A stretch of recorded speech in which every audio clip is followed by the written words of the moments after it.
to try and shore up its ability to continue to get those mail-in ballots out to voters in time for the election. They are voting on Saturday to pass an extra $25 billion of funding for the US Postal Service, and that will address those funding shortfalls and also block any sort of organisational changes that were planned before the November election. And also in recent sort of news over the last few hours, the Postmaster General will give evidence to a congressional hearing into those organisational changes and the shortfall. As you said, this all comes off the back of Donald Trump announcing or I suppose talking about the fact that any sort of increase in mail-in voting would lead to wide-scale fraud in the upcoming election.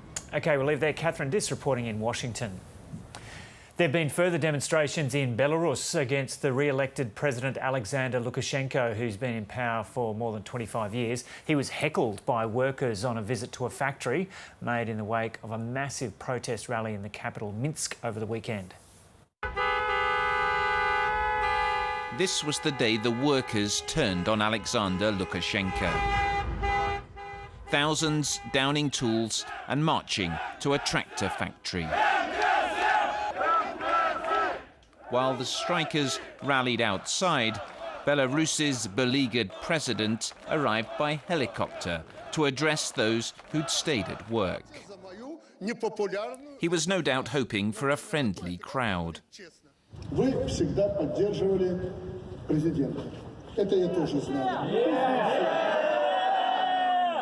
What he got was a public relations disaster. Я сказал, все, можете кричать, уходи.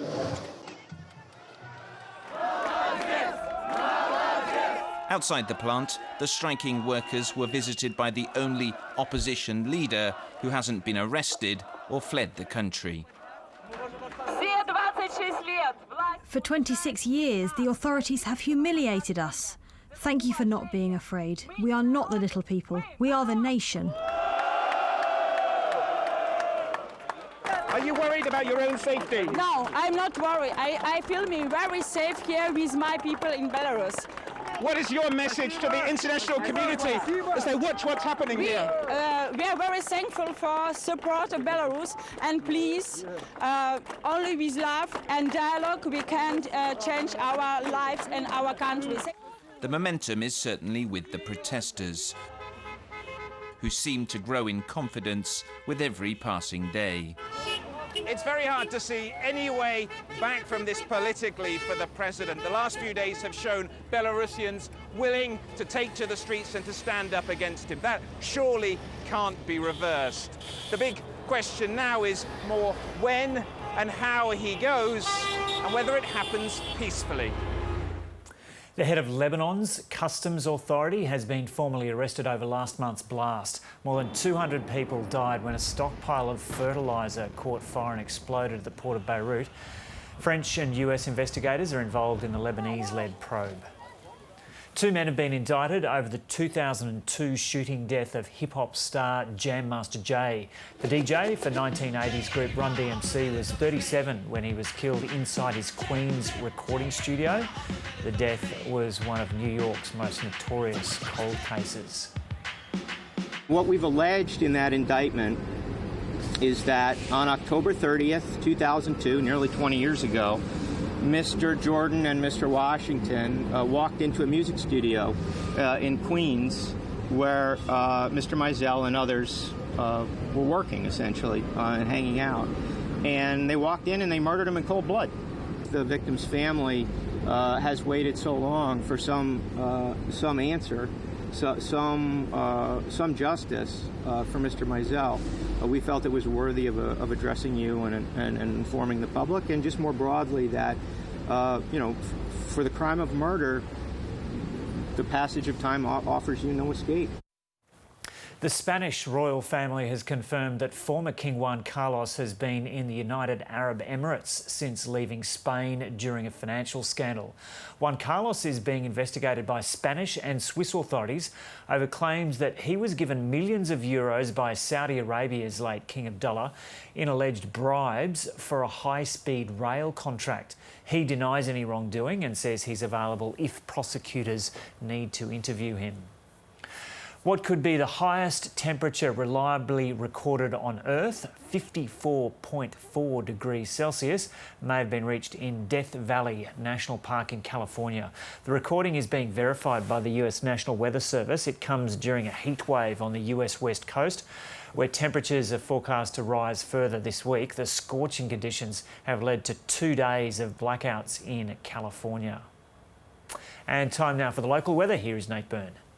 There's a complex low-pressure system that's spinning in the bight at the moment. It's bringing the promise of some very wet and chilly weather for the southeast over the coming week. We're starting with a front that's already moving through the southeast. That's bringing some wet weather there. Some fairly windy conditions as well for parts of WA's south coast, starting to move into South Australia today. And in the coming days, we'll see several more of these fronts moving through. So whilst it's a wet one today with the potential for some heavy falls for parts of South Australia, in the coming days, we'll see the rain becoming a bit more widespread through the southeast, getting up into New South Wales as well, potentially bringing some snow to the northern tablelands in that state. Cooler air getting up into Queensland as well, but the rest of the country is dry until a front moves through the southwest this weekend. We're looking at some pretty decent totals for some parts of the southeast, particularly up over the ranges. So we'll keep an eye on that as the week progresses. Around the states for today, though, if you're in Queensland, you have clear blue skies. Temperatures just a touch above average. For Brisbane, 25 degrees. There is a little bit of cloud, but it's mostly sunny. In New South Wales, that warm weather continues across almost all of the state, except the south, where we've got some showers, maybe a storm, mostly around the ranges. Sydney, after a possible light morning shower, you've got a fine 21 to look forward to. Canberra has some falls, 13 the top there. And we've got shower activity across most of Victoria, some isolated storms in the mix as well. Most of those falls will be around the northeast ranges, with snow down to 1,300 metres. Melbourne will see a shower or two developing, and there is a chance of a storm as well. Most of it through this afternoon, a top of 16 degrees. In Tasmania, there are some showers for the north and the west. Now, that's spreading across almost all of the state late morning, just around lunchtime, and then we'll retreat back this evening. We've got some storms for the northwest too. Hobart should be dry, but it's going to be cloudy. It's getting to 14. A wet day for the southeast of South Australia. We've got some storms in the mix as well. Potential for some heavy falls around the Mount Lofty ranges and for the lower Eyre Peninsula. There's a road weather alert for the Adelaide Hills, and for Adelaide itself, showers increasing through the day. It's getting to 16. Over in the west, some wet weather for the southwest of the state. It will clear back to the southern coast this evening. Gusty winds will continue for the Esperance coast as well. Perth, you've got a shower or two. It's getting to 17. And up top, the top end has a touch of coastal fog this morning and a shower around the west, but that's clearing off fairly quickly. Otherwise, the rest of the north is completely clear. Darwin staying sunny. It's getting to 32. And you can keep up to date at news.abc.net.au and on iView. Here are today's top stories.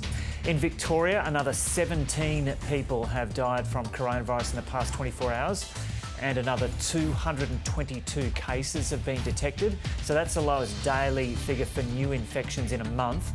The 7-day case average continues to fall down from 451 for the previous week to 307 now, based on those latest figures. The deaths bring the state's coronavirus toll to 351. The operator of the site of Australia's worst aged care coronavirus outbreak says it repeatedly asked for government assistance to manage the crisis, but calls went unanswered for a week. As the Epping Gardens COVID-19 outbreak spiralled on July the 27th, only 6 staff showed up to care for 115 residents. It took authorities a week to send in army medics and hospital staff to help the home. The Disability Royal Commission will hear from people with disabilities about the impact of the coronavirus pandemic on their lives when public hearings resume today. More than 35 witnesses will give evidence, some of whom were in isolation for several months and went without care. Government agencies, advocates and parents will also testify. And the Democratic National Convention has begun in the US and will culminate later this week when Joe Biden will officially become the party's candidate for the presidential election. The four-day event is taking place almost entirely online due to the pandemic.